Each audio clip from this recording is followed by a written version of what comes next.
Hello, listener, and welcome to Week 5's gameplay episode. It's actually Ben from the future here, recording in an introduction because since we recorded this, a gameplay patch was announced and released into 𝘵𝘱25 for both old gen and new gen. It's a pretty big patch, but I have played and then listened through this podcast, and there isn't really anything that's no longer relevant as a result of the patch. It's all still useful advice. And while the 5-back does get discussed, the width change probably hasn't changed things as much as people anticipated it might. We'll talk more about the patch and the impact it's had on next week's episode when we've had a chance to play the game a good amount. For now, let's jump into this episode, and I start by introducing FUT legend and familiar voice on the podcast, AirJapes. Hello, Ben. Happy to be back. Happy to be a familiar voice. Excited to chat, all things tactics. Yeah, well, we are going to talk about tactics on this one, but not specifically our tactics, because we did that on last week's supporter gameplay episode. Had an in-depth discussion about the tactics we're using. For now, though, we will talk more about roles specifically, but not before we've introduced our other two guests. No Josh, because he's away for his birthday, but I do have a familiar voice on the podcast, but not so much in 25, unless you listen to the supporter content pod, of course, and that is esports commentator Richard Buckley. Hello, Richard. Hello, thank you for the invite back. It's always good to talk 𝘵𝘱25 and probably more in my wheelhouse of gameplay. Yeah, because I guess you've had a few esports events already and might have a few bits of insight based on that. We also have with us founder of TheGuide, which is a great resource for 𝘵𝘱25 gameplay tips, and someone you'll have probably heard on the pod before. It is Tazz. Welcome back. Yeah, thanks for having me, and also the very nice introduction. I always get thanked by you for the introduction, which isn't always the case. So I always make sure it's good for that reason. But no, good to have you on, and we can dive straight into it. Yeah, I do want to start by talking about roles. We have talked about them on and off and haven't necessarily really dug into them in perhaps the same way we did at the very start of the cycle. So 𝘵𝘱 is asking, when deciding on a player to use in a position, what do you look at to decide? The chem you can get them on, their relevant attributes, playstyles, and or role +/++. And I guess as we're focused on roles, I'd be interested to know how much impact those roles are having on your selection of players. And let's start with you, Richard, and feel free to bring in any thoughts you've heard from pros, not just your own experience, I guess. So to answer the question, I think the stat that I still look at first is attributes. That is still number one. Number two is playstyles. I think playstyles are incredibly important. Maybe 1 and 2 interweaving if someone's got a really good playstyle plus that I think is going to suit my game. And then third is probably the role and how that person can fit into my team. I'm very stubborn in the fact that the formation is the most important thing, and the formation that I'm going to play, even if there's a player that I love, but I can't get them in the team, I just won't put them in the team. Whereas in previous years, I'd be happy to play a player, whether it was on less chemistry or out of position, or knowing that I could still get a decent performance out of them. Whereas this year, and that's probably something that has annoyed me, the fact that I've got, for example, 𝘵𝑚𝑖𝑐𝑖𝗱 Jr., and I would love to play him at right wing, but I just can't.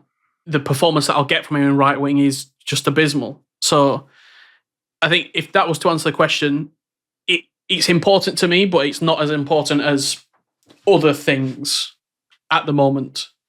Yeah, and it's actually important to say on the chemistry point, I guess, obviously, playing a player out of position would reduce their chemistry, but it also means they're not on the correct role and they're going to play worse. So probably when we're talking about chemistry, we're kind of just thinking players who maybe don't have the full league or club or nation chemistry, but are playing in the correct position. And I did want to kind of nip that in the bud a bit and say, I think chemistry is basically just tied into stats. Yeah. Just go look at the player on 1 or 2 chem, apply chemistry style, and just consider their stats. You don't need to be thinking about chemistry as sort of a separate thing. It is just part of how you think about stats because it just impacts the stats. So that's kind of simple. I was gonna say, yeah, I've played players like pretty fine on 2 chemistry, like kind of a lot this year, especially if they're in like a nice role. It doesn't seem to be that big of a deal to me, which is why when I look at like promos like this Total Rush one, I'm like, it's like the same roles as before, and like just a plus boost here or there to some stats. Like, I don't know if it's going to make a huge deal, especially if they were on full chem before. Yeah, and I also wanted to just make completely sure people know that team chemistry doesn't matter, if you like. Just look at the player's individual chemistry. It used to be that team chemistry had an impact on an individual player's chemistry, but now it's just sort of adding up the individual player's chemistry, so it isn't relevant. Also, if you play a player completely off chem, even if they're out of position, they won't get any negative impact on stats anymore. So that's also important to say. As I said, use 𝘭𝘪𝘬𝘦 to check their stat boost from the chemistry style they have applied. And yeah, Tazz, let's move on to you. How big a factor is Role Plus and Role Plus Plus having in terms of player selection? I totally agree what Richard was saying, the way or like how you put focus on like stats, the attributes of the players are the most important ones. And I would also say playstyles are more important. So roles, I feel like are more something like, okay, this player could really fit in very nice in that kind of position or how you would like to play that player. But it shouldn't be like, at least for me, it is not the main priority on like which kind of player I'm going to play.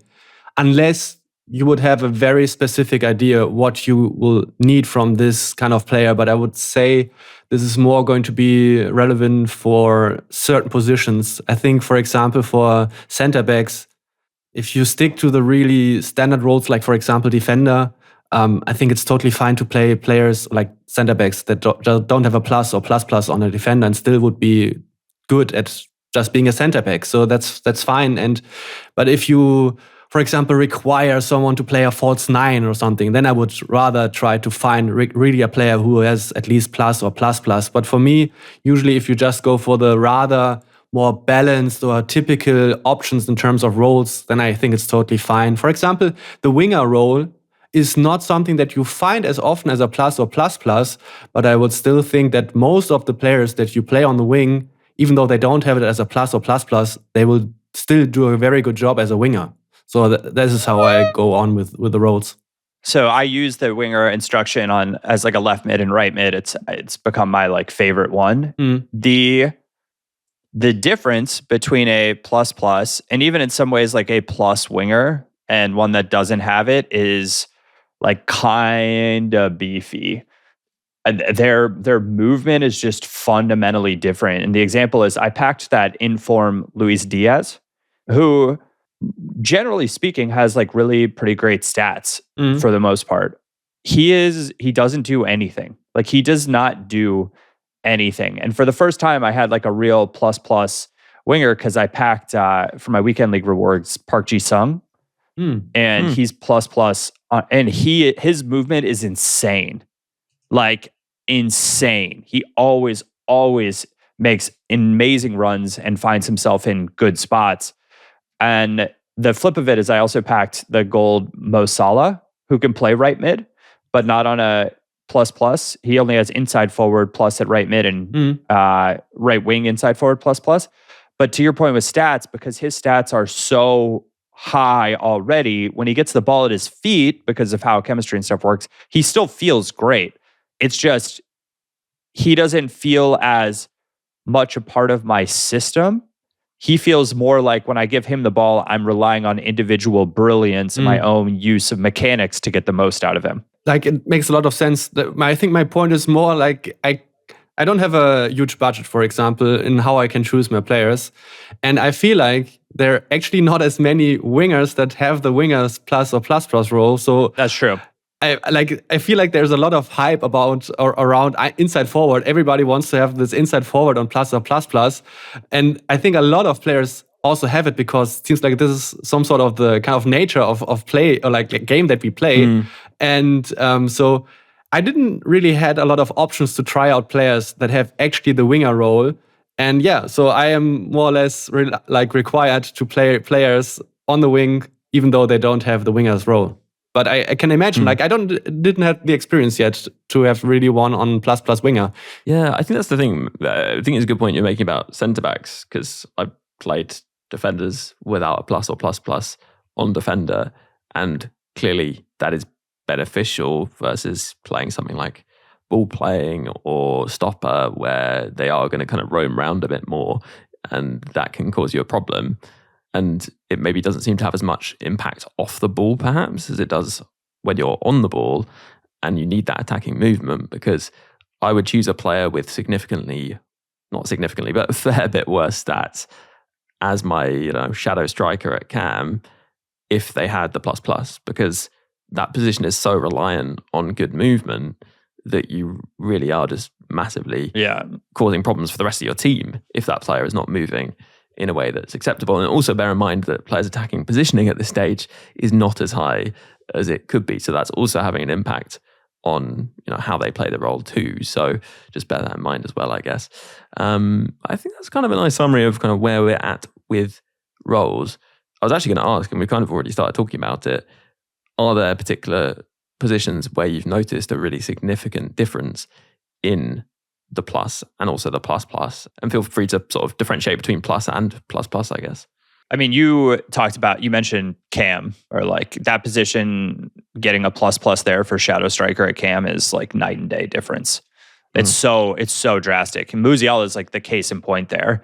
I was trying all sorts of players before, brought in 𝘬𝘯𝘰𝘀, and all of a sudden he is everywhere, like absolutely everywhere. And it just totally changed how my team attacked.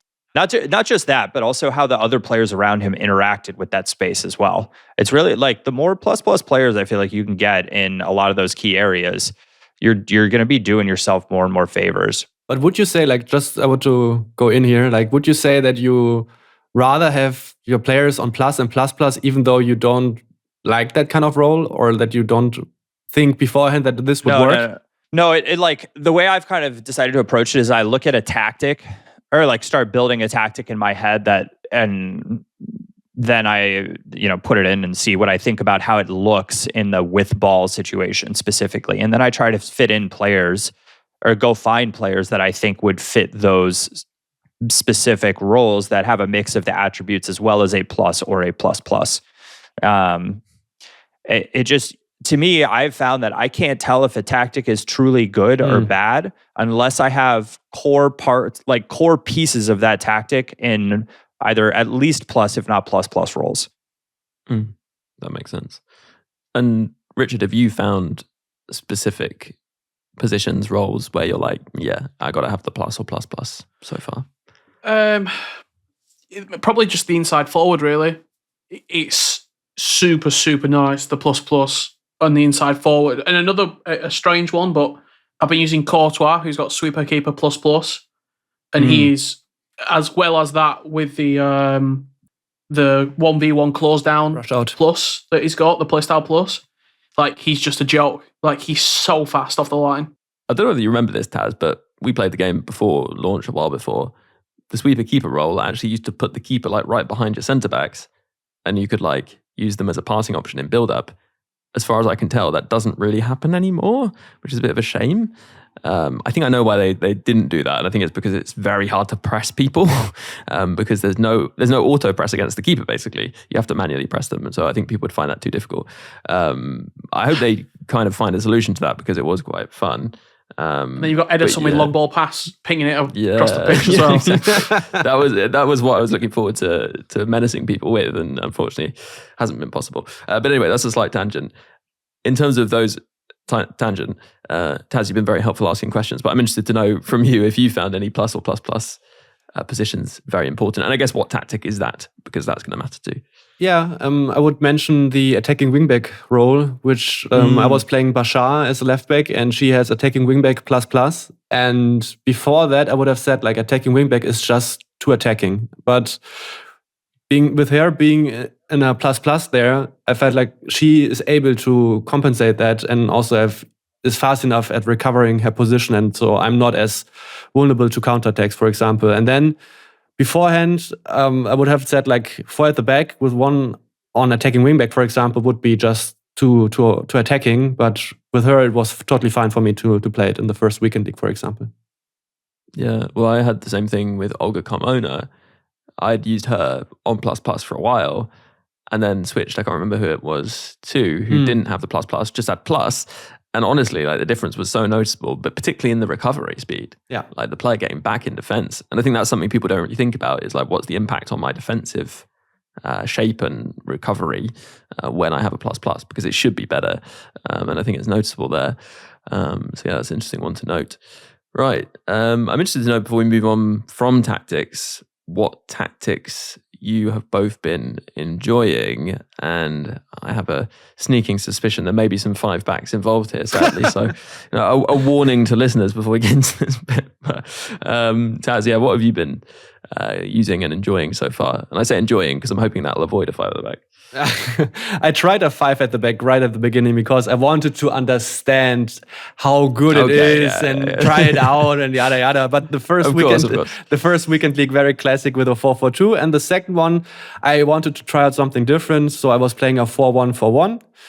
Actually, in Rivals, it didn't felt as good because obviously you match a little bit of a tougher competition if you're high up in the divisions. But in the weekend league, for me, like I'm running an account that I don't spend any money on, and I got like to rank 2, which I felt like was pretty decent. That's good. Considering my team, and also that I was trying out a little bit of an off-meta formation and all that stuff. So, but it's I would say also quite hard to play. So I wouldn't recommend it any. But sometimes I like this kind of additional challenge in, like, I don't just like to copy and paste and try this just meta stuff, but try to find my own way in it. Yeah, that makes sense. What made it hard to play, just to be clear? Because you only have like one striker and you rely a lot on your CMs also contributing as much in creating chances, which I think if you look at the roles that you have for CMs, for example, the most attacking I feel like is I think it's playmaker, and it's not really something where you would say, okay, this player is going to be really part of getting into the box and finishing and all that stuff. So I think chance creating is somewhat different as it was, for example, in last year, because I was playing 4-1-4-1 also last year. And but still a lot to learn about the new system. So I'm totally open for it and just try to see. And I think this is, I feel like, also quite important. Like, just don't copy and paste what you see on X or somewhere else on TikTok or whatever, but just try something out, have a lot of fun with it and see what works and what not, and enjoy the new system instead of just trying to play the most meta stuff, which right on. Yeah. Yeah, and Richard, 5 at the back. Correct. So I dabbled with all the different 5s to see which was my favourite. And 5-2-1-2, gotta be. It was actually 5-2-3. Interesting. So I'm playing 5-2-3, build-up style balance, defensive approach high. And then very, very simple, really. Just the back 5 never move. They are all on defend, and they will not be moving out of that back 5 shape. The 2 centre mids are both on box to box, and then both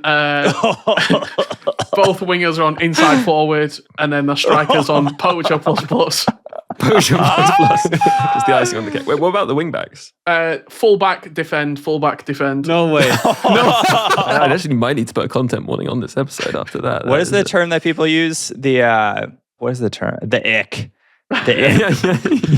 The thing is, and the reason, so there's a couple of reasons why it's so good. And like, I've been watching obviously the pros playing and whatnot, and people who are better at the game than me, like the pro players.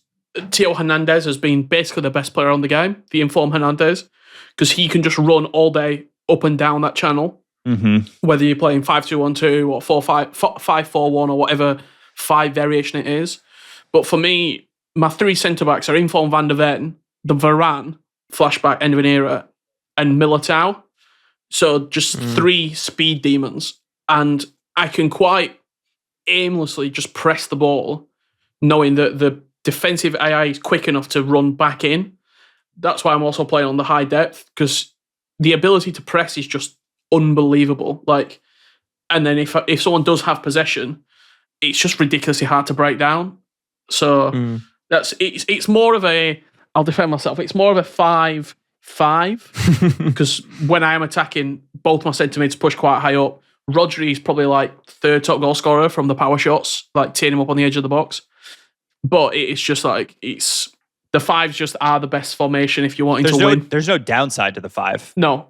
Like, because you get enough guys forward that it doesn't feel like you're penalized. And then when your team goes back and defends, especially with 𝘬𝘃𝗲𝗏 and the way you're talking about like the plus attacking wing backs, even before Tazz, like the same thing. It's like there's the penalty there is like pretty limited, or at least that's how it feels. And there's just no downside. Like I tried a 5-4-1 for a little while, and I was kind of like laughing at how simple it was. Like it's just really, really simple to create chances, and you have your wing backs push forward, and the left wing and right wing push inside, and it's just the game plays itself. All of a sudden, you're attacking with plenty of players. Yeah, exactly.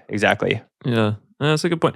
Actually, we'll take a break, and then after that, Richard, I'll ask how people beat you, because that might help some of the listeners when they're playing 5 at the back. That might be the answer. We'll see after this break.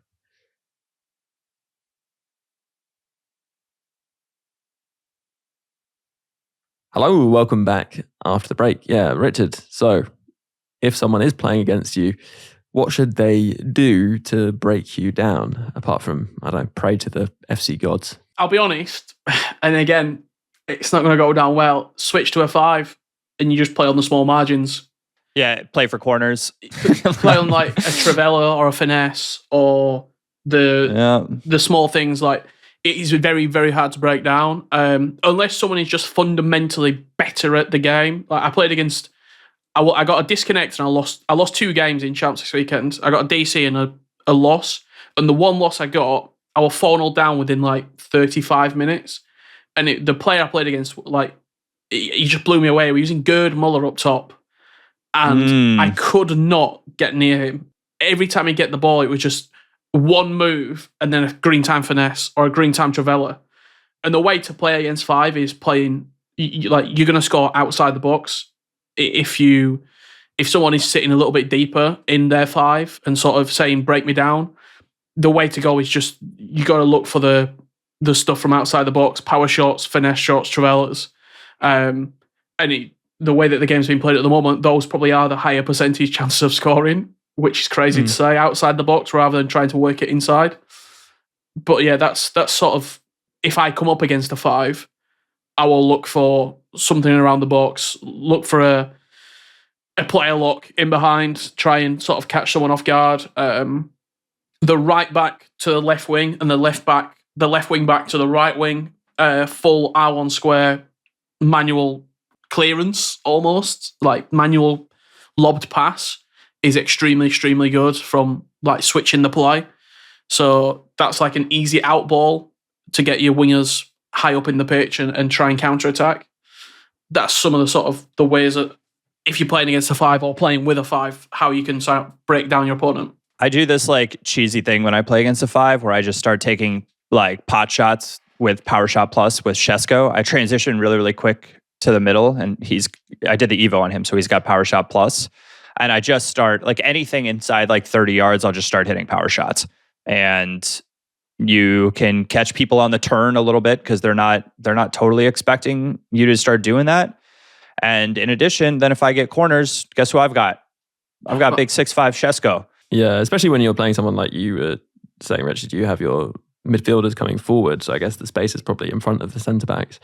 It's actually quite interesting. I find it very easy, and I was talking about this last week on the spoti.fi episodes with my 4-2-3-1 to beat 5-back players if they're bringing their fullbacks forward, because there's just a mismatch in the wide positions. I'm still yet to lose to a 5 at the back, actually, with that tactic. And I think one of the things I have to do against people who aren't bringing their fullbacks forward is just bait them to bring the fullback forward. I won't press them with my wide cams. I'll leave the wide cam in the space behind, bring like a midfielder over to try and win the ball once they've advanced, so you can then get a turnover and go up against their wide centre-back.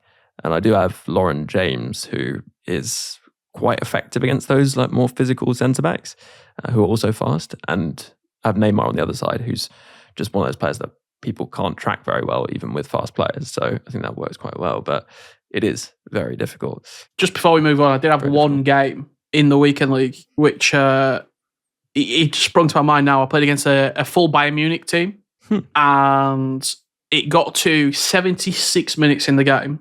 The opponent had 74% possession. It was 0-0. They just paused the game and quit. And like that's the sort of games that I will play. I think I won 5 games, 1-0. Yeah, I can't do it. I can't do that. I like my brain. I like feel for that guy. Like that is. I think as you were saying, Ben, like because I play quite high, I have to really concentrate because if I do pull players out, you will get in behind. I'm trying to defend myself really, really quickly here. But no. It's all right. It should be fine defending yourself. You've got 5 at the back. I like a 1-0. I've got Modric fully dropping back from centre mid as well. Well, you know, when you're next playing a 5 at the back, it could be worse. You could be playing Richard Buckley with a 5 at the back. It's just painful.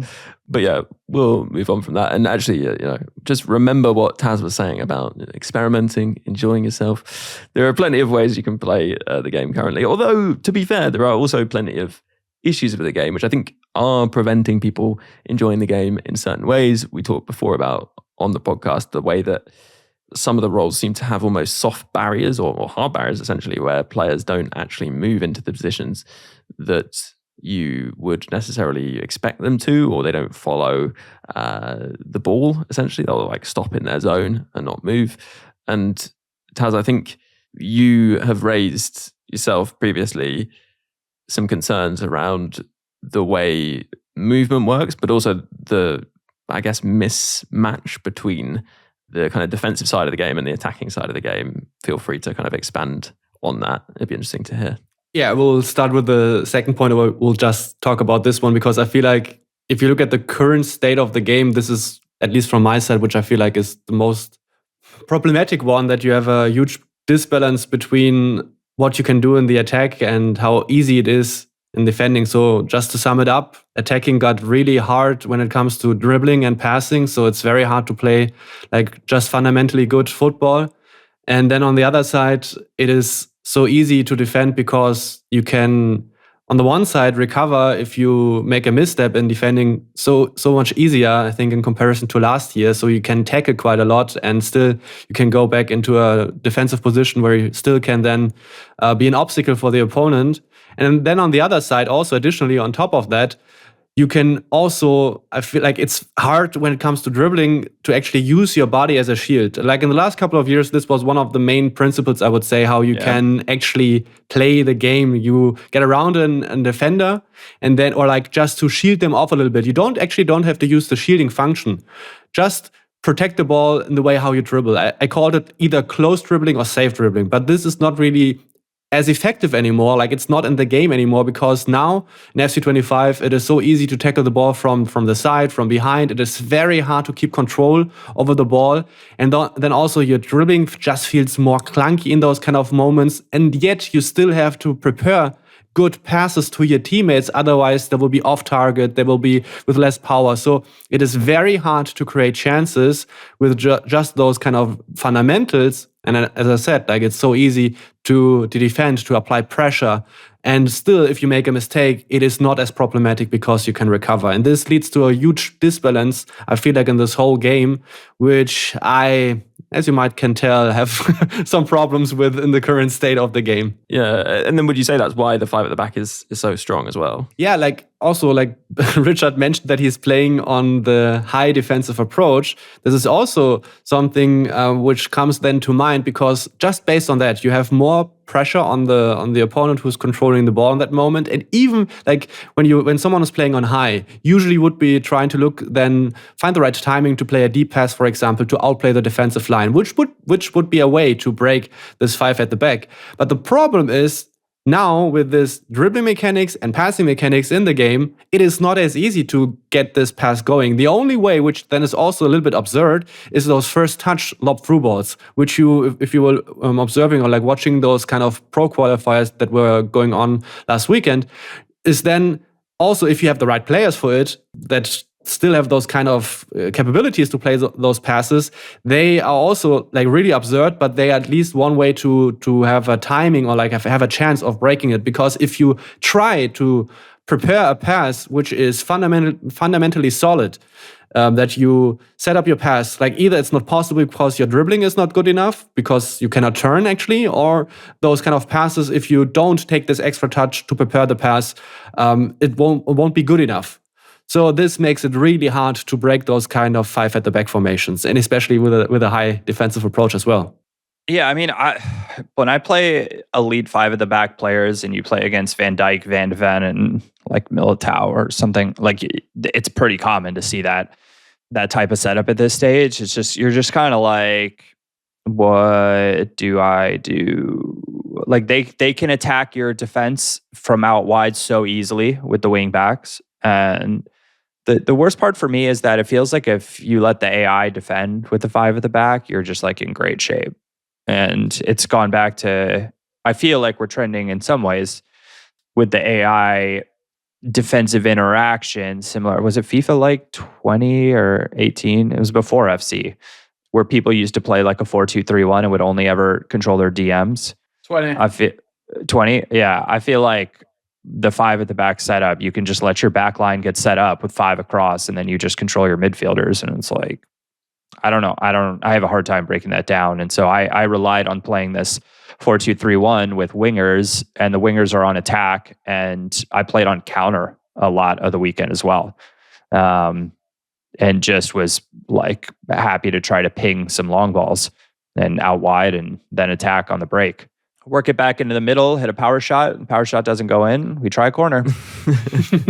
I'm serious. Have you been doing the first time power shots? Yeah. Oh, dude, I evoed 𝘵𝘱𝑒𝘂. I put him through that, and he has acrobatic and power shot plus. So I'll hit these like little chippy, kind of over the top through balls or like dinks to him, and just hit first time power shots that are just like absolute rockets. I know you can play them across and hit the first time power shot too. Like I just don't. My DMs don't have it, so I'm not in quite the same. I don't find myself in those situations as much. Mm. And just before you go, Richard, because I know you've got to go soon, we had a question in about the way you tend to score goals in FC25, and that the question asker, Brammers, was saying he tends to score pretty much exclusively finesse shots from kind of outside the box, and that feels quite restrictive. How have you found yourself scoring goals in 25, Richard? I scored a few different goals. I've got the 3 different ways from outside the box, being the power shot, a trivela, and the finesse. I still very much use the player lock a lot in the final third. So I will dribble, player lock onto one of my attacking players, make a run in behind, and then through ball. And I'll say it again, because I did pack Vinicius Jr., but just getting the ball with him and like knowing the right skill moves in the right areas to create space. Are you using the speed boost? Yeah, absolutely. Even though it's been nerfed? In fact, we haven't mentioned that yet, but it has been nerfed. Is it still effective for you? If you've got the right player and the right attributes, the speed boost is still, I would say, the best, easiest way of scoring. Not the best, the easiest way. And I mean, quick step plus, along with rapid, along with just like 95 acceleration and sprint speed. Like, if you can tease that defender in and then accelerate with the sprint, no one catching you. Like, you are away. Near post trivela inside the box, really nice way of scoring. Yeah, near post trivela we talked about on the last podcast, and I did want to highlight it again because it is just really, really I taught good. it to producer Luke. He didn't know about it for some reason. And Richard, just before you go, one final thing. You mentioned skill moves. I'm always keen to hear about skill moves. Is there a particular one that you've been using which people should try? I can explain how to do it maybe after the break, because we're going to take a break in a sec, and then you're going to head off. The new L1 elastico and reverse elastico are really nice. You sort of like step over the ball and then exit with the ball. And the, I don't know the name of it, the L1, basically you do the animation of a 𝘵𝘰𝘐 up and right or down and right, and you will sort of touch the ball and exit with the ball to a direction that you flick the stick with. Yep. Both of them two are like really nice for creating space inside the box. There we go. You can tell you're used to talking about gameplay, because that was a very smooth explanation of how to do those skill moves as well. Yeah. Both of them I've been using and they're really effective. And yeah, if you know the elastico controls or you look those up, you basically just hold L1. And then for the other one, as you were saying, press L1, flick the right stick the way you're going, and then left or right. I think we mentioned that one before. Nice. Well, Richard, it's been good to have you on the Content and Gameplay podcast this week. Thank you very much for coming on. Thank you very much, as always, for the invites. You can follow me on all social media and streaming platforms on Twitch, 𝘵𝘃𝗰𝘀𝘁 across everything. Nice. Thank you very much, Richard. And on that, we'll take a break and be back with more attacking tips. Hello, listener. An important announcement. If you're playing 𝗵𝘃𝗰𝘀𝘁 and thinking, it'd be nice to play Rush with some like-minded teammates, perhaps even some listeners of the podcast, perhaps even some hosts of the podcast, then we've set up in the supporter Discord an area where you can matchmake or find others to play with in Rush. There's voice chats there for you to join. It's very easy to use.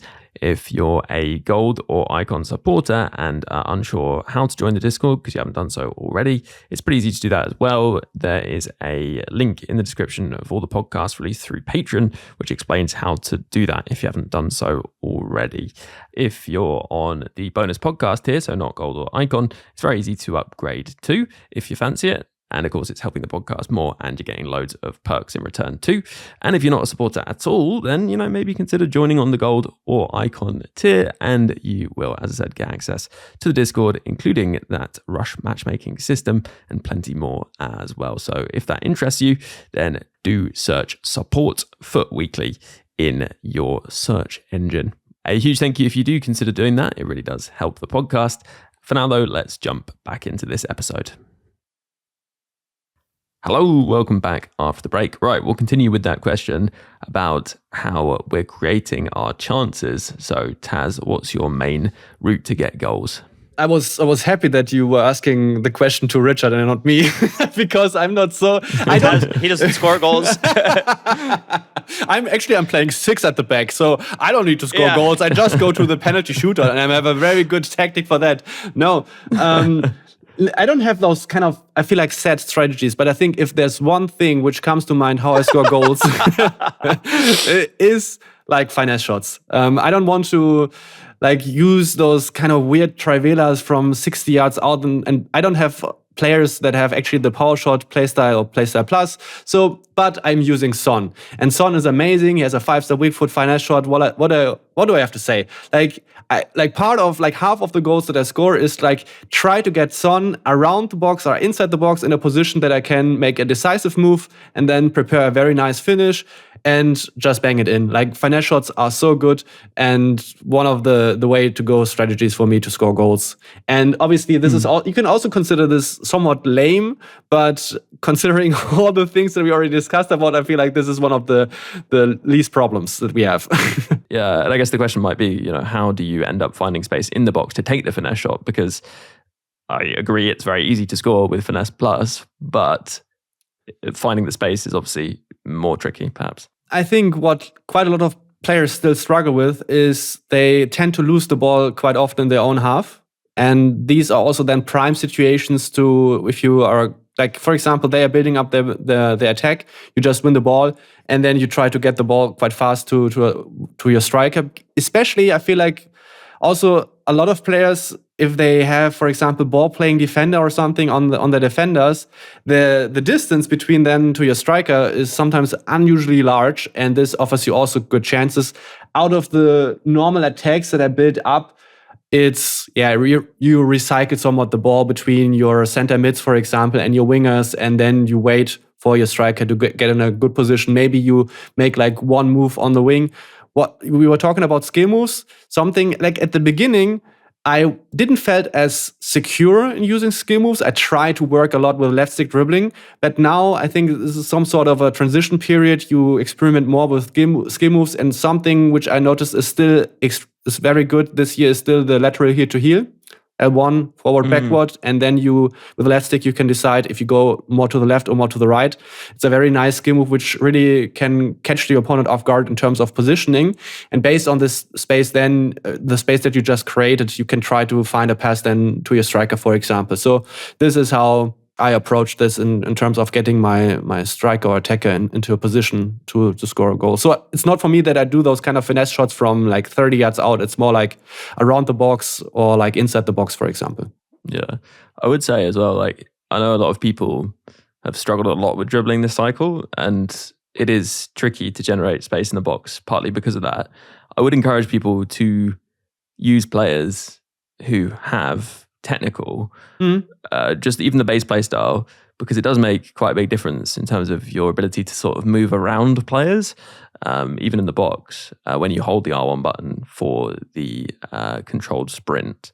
And I also use the L1 dribble quite often, especially because people think you're going to sprint boost out of it. So they often give you a bit of space, and then use the controlled sprint to, shift your position and move away. So using them kind of in conjunction seems quite effective, actually. James, what about you in terms of generating a bit of space? Is there something you've been using to help you with that? I think I pass a lot. I also like the L2 R2. I think is like, if you're thinking about like left stick dribbling, like that sort of strafe is like pretty good to switch. Like if somebody's coming in to tackle you, you can legit strafe to the other side, especially if they're a good dribbler, and generate a little bit of space. Switch the angle, but I don't know what I do, Ben. I try to work a little bit of space, get someone to dive in, and then I've repeated it a bunch of times. But I guess the more I think about it, my power shot is truly elite this year. Like I score. I'm in elite division now, and I score more power shots than anybody that I come up against, and I'm happy to take them from anywhere and everywhere, inside. Like as long as I'm pretty close to the middle. With it, like it's easier if you're kind of within the width of the 6-yard box-ish area. Even going all the way to like 30 yards out, though, does that make sense? Like you're still sort of shooting straight at it. But my power shot game is like elite, and I don't need a ton of space to hit them. And I green time them, and it's on precision shooting or whatever. And I scored an obscene amount of goals that way. Yeah. That makes sense. I'm not that creative of a dribbler, although I did just try that skill move with 𝗬𝘚 that Richard was talking about, that Elastico thing. That thing is serious business. Toe drag step over or something like that. Yeah, and the fact that you can choose how you exit out of that is ridiculous. I did not realize, and Ben, you taught me, I've learned 2 new skills this year that I'll be incorporating. That's one of them now. The other one is that stupid little kind of shimmy, yeah. The left trigger forward back, and they do this thing where they act like they're going to kind of turn around. It's phenomenal in Rush. Yeah. Like it's so good in Rush. They act like they're going to turn around, but you can also, what people don't realize is you don't have to go straight forward. You can exit a little bit to the side with that as well. And all it does is it stops the defender from sprinting, and your player gets a tiny little speed boost out of it. And it's easy to create space out wide with.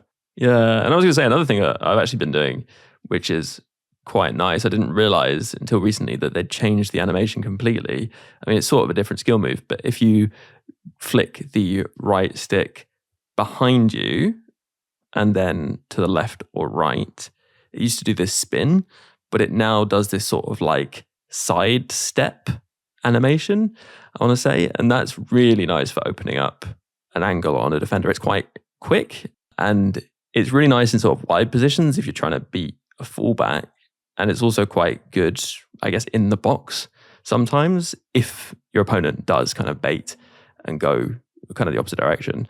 And the risk of losing the ball is pretty low because of the way that it moves the ball. And actually, Japes, you mentioned passing as being really important, obviously, for creating chances in the box. And I guess we should talk about that rather than just talking about dribbling. Any tips that people have for passing, particularly? Tazz, we can come to you first, perhaps. Yeah, I just want to make one small correction of myself. Like I was saying like the skill move was called lateral heel to heel, but it was wrong. I just realized I meant the heel to ball roll, which is like L1 forward backwards. Oh yes, yeah. The lateral heel to heel is actually still decent though. Yeah, it is good, but I just wanted to correct myself that I was just like it's getting really complicated with all those kind of different names. At some point, I gave up about the different spin moves. But anyways, yeah, so many of them. But skill moves, I think a lot of people think that skill moves aren't particularly good this cycle because they feel that dribbling generally isn't great. But Yeah. I found them No, they're pretty good. good. I actually think it's in a good place, skill moves, this cycle. There's been past cycles where dribbling was so good that it made skill moves pointless, and that actually isn't the case this cycle. So I don't mind it too much. Elite skillers with top dribblers is like a real problem for me. Yeah, Neymar just... Neymar's a pain in the butt. Yeah, he just creates chances for me all the time. Well, Richard's talking about Vinny as well. And I'm like, yeah, Vinny is a definite problem. Like, he is absolutely a problem. I was tempted to do Neymar for pound because he's like 30k, so you can link him. He's really good. Just Japes, quickly, a tip I know you've mentioned before about passing is worth doing. I think people often make the mistake, right, of not always passing into space. Yeah, I mean, I also think people are just kind of bad at aiming their left stick in general. Like, I think you should think about it. Helps a ton with passing if you're good and clever and quick, that you're aiming in the right direction. And then oftentimes it's not the game. It's like, stop sprinting and stop trying to play. Like, composure will have a big effect on your player's success of the pass. So if you have a player draped on you and you try to hit a first time pass while going at full sprint, your aim is not perfect. It will be a bad pass. But I mean, Ben, there's all sorts of different passes in the game. There's this L1, R1 pass that you kind of turned me on to as well, that you can you can split the gap between the center back and the outside back really, really nicely and play the ball deep in behind on the ground. And it just comes off like amazing. Yeah, you need to have a good passer, I think, but it is really good when it comes off. And on your point about, choosing the right pass, I think it's also important to say that you can pass into riskier areas, but you just have to move the ball quicker once it gets there. And I think people are scared to play this cycle first-time passes. But as long as, and I think we talked about this on a previous podcast, it was Alex, I think, there is this sort of cone in front of the player where actually passes in that radius are fairly safe because you're going that same direction that they're facing, and you can play first-time passes in that context pretty consistently. But yeah, anything else to add on passing, Tazz, before we wrap up? You made a very, very important point. I feel like maybe you just quoted someone else. I don't know. But I think it is very important when it comes to passing, like two things that I just want to bring up. First of all, don't get too scared. I think this is super crucial. I know passing is kind of hard and you're going to mess up quite a lot because you might not find the right angles to do it, or like you're getting a little bit too risky. But if you get too scared and just play safe passes, it's so hard to create chances. So I would encourage everybody to not play too safe. You have to get the experience down and also the knowledge about what you can get away with. And one-touch passes in particular, the cone, I think, is a very good way to explaining it. As long as they are a little bit more in front of you, like I wouldn't go beyond 90 degrees. 90 degrees is already also a little bit tough. But if you find those kind of situations, it can help a lot if you just find those spots to move the ball quickly on the pitch, and this can help quite a lot. You don't have to play every pass one touch or first time, but if you have those kind of sequences, it can be just like one or two passes is already enough. But you have to still use those kind of passes and make use of it, because otherwise it's too hard to create chances in this current state of the game. And the other point that I wanted to make, I talked about how I like to use finesse shots, and I didn't mention it then, but what helps also to get my player, or in that case, Heung-min Son, into the spot is driven passes. Driven passes are super strong this year. I feel like there's always a spot for them, but in this year, R1 plus X or like RB plus A is a driven pass. This pass is played with more power, more decisiveness, and it is super helpful to get forward more like quicker, especially to skip like those midfield situations when the opponents tend to close down those kind of passing lanes up forward. So in particular, when you just won the ball, it helps quite a lot to transition faster into the attack. But then also, if you get more to like in the opponent's half around the box, for example, as soon as you see an opening of a teammate, try to play a driven pass to your teammate, because this is just a pass played faster, and this gives you like this half of a second that you might need to prepare the finish on goal. So this is something that I just wanted to point out at the end. That makes a lot of sense. And I think that does wrap us up. So thank you very much to Tazz. It's been great to have you on. You can get loads more tips from Tazz and the Guide team over on the Guide's various platforms. And in fact, the Guide Plus as well exists, which is even better. Tazz, do you want to give us a plug for that? Yeah, just quickly, like on our YouTube channel, you will find especially what we talked about in terms of dribbling, how to adjust to 𝘂𝐶25, but also passing.